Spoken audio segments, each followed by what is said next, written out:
Just as no one can be forced into belief, so no one can be forced into unbelief.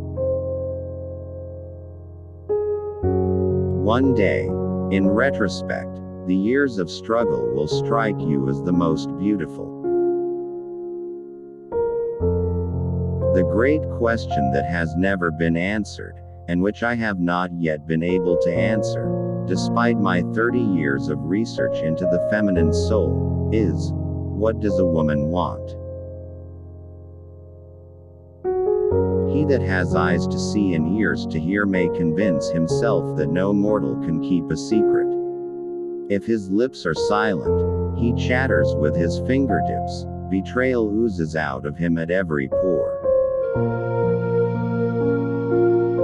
The intention that man should be happy is not in the plan of creation.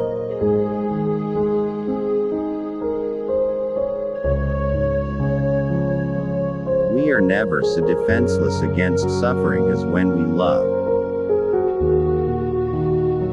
I cannot think of any need in childhood as strong as the need for a father's protection.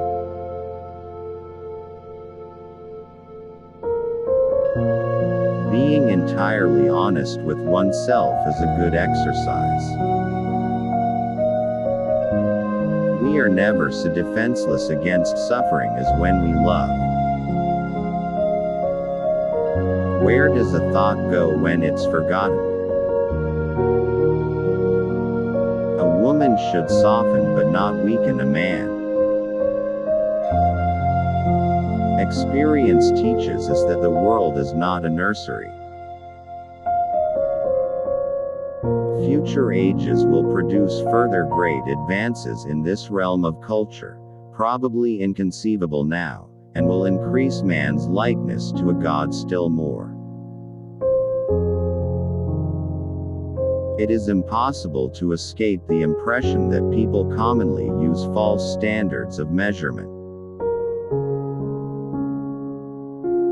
Words have a magical power. They can bring either the greatest happiness or deepest despair. It is that we are never so defenseless against suffering as when we love, never so helplessly unhappy as when we have lost our loved object or its love. Religion is an attempt to get control over the sensory world, in which we are placed, by means of the wish world, which we have developed inside us as a result of biological and psychological necessities.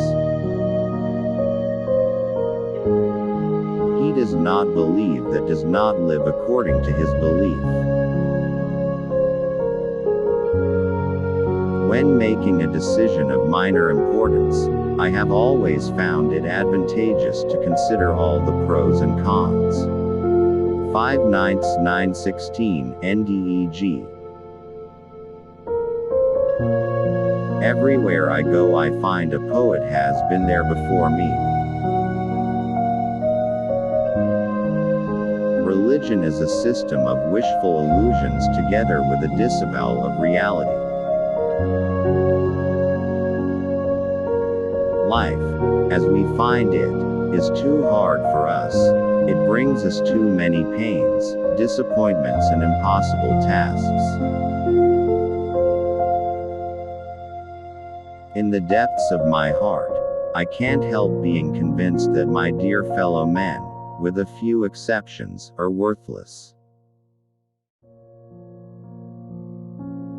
Neurotics complain of their illness, but they make the most of it, and when it comes to taking it away from them they will defend it like a lioness her young.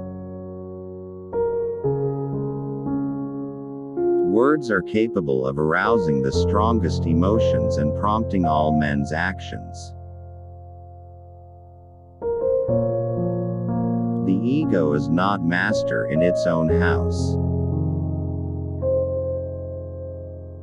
The voice of the intellect is a soft one, but it does not rest until it has gained a hearing. The ego refuses to be distressed by the provocations of reality, to let itself be compelled to suffer. The pleasure of satisfying a savage instinct, undomesticated by the ego, is uncomparably much more intense than the one of satisfying a tamed instinct. Where it was, their ego shall be.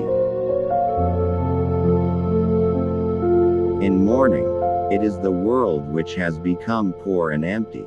In melancholia, it is the ego itself. One might compare the relation of the ego to the id with that between a rider and his horse.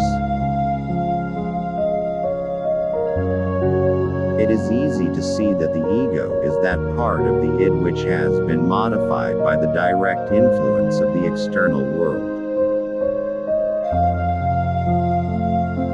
Every normal person, in fact, is only normal on the average. His ego approximates to that of the psychotic in some part or other and to a greater or lesser extent. Analysis does not set out to make pathological reactions impossible, but to give the patient's ego freedom to decide one way or another. Children are completely egoistic. They feel their needs intensely and strive ruthlessly to satisfy them. The functional importance of the ego is manifested in the fact that normally control over the approaches to motility devolves upon it. Towards the outside, at any rate, the ego seems to maintain clear and sharp lines of demarcation. The poor ego has a still harder time of it. It has to serve three harsh masters, and it has to do its best to reconcile the claims and demands of all three.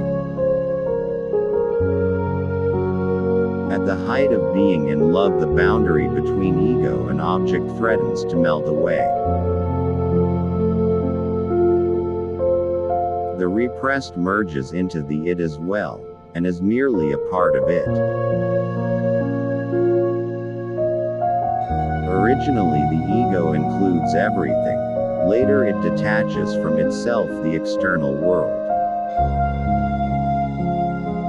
There is no doubt that the resistance of the conscious and unconscious ego operates under the sway of the pleasure principle. The ego represents what we call reason and sanity, in contrast to the id which contains the passions. Neurosis is the result of a conflict between the ego and its id. A transference neurosis corresponds to a conflict between ego and id. The repressed is only cut off sharply from the ego by the resistances of repression. It can communicate with the ego through the id. The ego feeling we are aware of now is thus only a shrunken vestige of a far more extensive feeling. The ego is first and foremost a bodily ego. It is not merely a surface entity, but is itself the projection of a surface. Everyone has wishes which he would not like to tell to others, which he does not want to admit even to himself. The virtuous man contents himself with dreaming that which the wicked man does in actual life. We are what we are because we have been what we have been. Dreams may be thus stated. They are concealed realizations of repressed desires. Dreams with a painful content are to be analyzed as the fulfillments of wishes. Dream disfigurement, then, turns out in reality to be an act of the censor.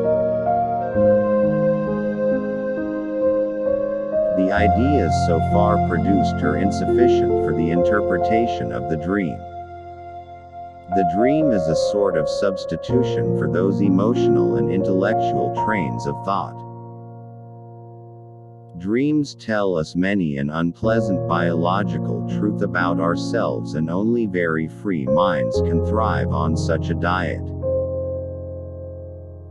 Self-deception is a plant which withers fast in the pellucid atmosphere of dream investigation. If we subject the content of the dream to analysis, we become aware that the dream fear is no more justified by the dream content than the fear in a phobia is justified by the idea upon which the phobia depends. Being entirely honest with oneself is a good exercise. If youth knew, if age could. Love and work are the cornerstones of our humanness. The scope of one's personality is defined by the magnitude of that problem which is capable of driving a person out of his wits. Before you diagnose yourself with depression or low self-esteem, make sure that you're not surrounded by fools. When inspiration does not come to me, I go halfway to meet it. Love and work. Work and love, that's all there is. Unexpressed emotions will never die. They are buried alive and will come forth later in uglier ways. Out of your vulnerabilities will come your strength. Immorality, no less than morality, has at all times found support in religion. No one who, like me, conjures up the most evil of those half-tamed demons that inhabit the human breast, and seeks to wrestle with them, can expect to come through the struggle unscathed. Most people do not really want freedom, because freedom involves responsibility, and most people are frightened of responsibility. One thing about human beings puzzles me the most is their conscious effort to be connected with the object of their affection, even if it kills them slowly within. Whoever loves becomes humble. Those who love have, so to speak, pawned a part of their narcissism. In the small matters trust the mind, in the large ones the heart. A certain degree of neurosis is of inestimable value as a drive, especially to a psychologist. Religion is an illusion, and it derives its strength from the fact that it falls in with our instinctual desires. Men are more moral than they think and far more immoral than they can imagine. The madman is a dreamer awake. Beauty has no obvious use, nor is there any clear cultural necessity for it. Yet civilization could not do without it. No, our science is no illusion. But an illusion it would be to suppose that what science cannot give us we can get elsewhere. I have found little that is good about human beings on the whole. Friendship is an art of keeping distance, while love is an art of intimacy. A civilization which leaves so large a number of its participants unsatisfied and drives them into revolt neither has nor deserves the prospect of a lasting existence. We choose not randomly each other. We meet only those who already exists in our subconscious. The interpretation of dreams is the royal road to a knowledge of the unconscious activities of the mind. The goal of all life is death. What a distressing contrast there is between the radiant intelligence of the child and the feeble mentality of the average adult. Neurosis is the inability to tolerate ambiguity. The doctor should be opaque to his patients and, like a mirror, should show them nothing but what is shown to him. The voice of the intellect is a soft one, but it does not rest until it has gained a hearing. Dreams are often most profound when they seem the most crazy. The first human who hurled an insult instead of a stone was the founder of civilization. Flowers are restful to look at. They have neither emotions nor conflicts. America is the most grandiose experiment the world has seen, but, I am afraid, it is not going to be a success. The mind is like an iceberg, it floats with 1/7 of its bulk above water.